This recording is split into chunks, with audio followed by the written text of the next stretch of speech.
তো এখন আমরা চলে এসেছি আমাদের পাশেই একটা মোবাইল দোকান। এখানে অ্যাকচুয়ালি ফোনটা দেওয়া ছিল। অ্যাকচুয়ালি আমাদের একটা ফোন খারাপ হয়ে গেছিলো, মেয়ে খারাপ করে দিয়েছিল ভেঙে, তো সেটাই সারাতে দিয়েছিলাম।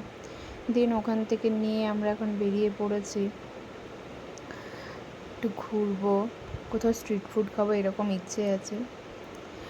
তো এখন বেরিয়ে পড়েছে, দেখা যাক কোথায় যাওয়া হয়। আর মেয়ে দেখুন এই যে এদিকে দুষ্টুমি করছে, ও গাড়িতে বসুক বাড়িতে থাকুক যেখানেই থাকবে সেখানেই দুষ্টুমি। তো আমরা রোজ দিনকার মতোই আমরা চলে এসেছি সিএমআইটিতে। এখানেই একটু স্ট্রিট ফুড ট্রাই করবো। এখানে অ্যাকচুয়ালি আগে না এতটা খুব ভিড় ছিল না, এখন মানে এত পরিমাণে মানে ভিড় হচ্ছে আর এত মানে দোকান হয়েছে, প্রচুর লোকজন হয়। তারপর এদিকে দেখুন মেয়ে তার পাপার কাছে জেদ করে একটা বেলুন নিয়েছে, দিয়ে ওখান থেকে আমরা একটু পাওভাজি খেলাম।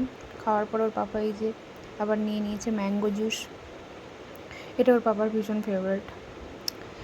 তো তারপর আমরা না বাড়ি চলে এসেছিলাম। অ্যাকচুয়ালি ওর পাপার না শরীরটা ভীষণ খারাপ লাগছিল, তো সেই জন্য আমরা না খুব আর বেশিক্ষণ থাকলাম না, আমরা জাস্ট ঘুরে চলে এসেছি। শরীর খারাপ হলে আর কি করবে বলো, মানুষের শরীর কখনকার খারাপ হবে, কখনকার কি হবে কেউ কি বলতে পারবে আগে থেকে। তো যাই হোক আমরা চলে এসেছি। আর মেয়ে দেখুন বেলুনটা নিয়ে ভীষণই খুশি, আর আজকে এইটুকু রাস্তার জন্য বেলুনটা ভালো রয়েছে। আগের দিন বললাম না আগের দিন কিনেছিলাম, তো ও রাস্তায় আস্তে আস্তেই সেটাকে নষ্ট করে দিয়েছিল, জানি না এটা কতক্ষণ ভালো থাকবে। আর আসার সময় এইদিকে একটু জিলিপি নিয়েছিলাম। তো এইভাবেই আজকে দিনটা কাটলো। ভালো লাগলে লাইক কমেন্ট শেয়ার করে দেবেন।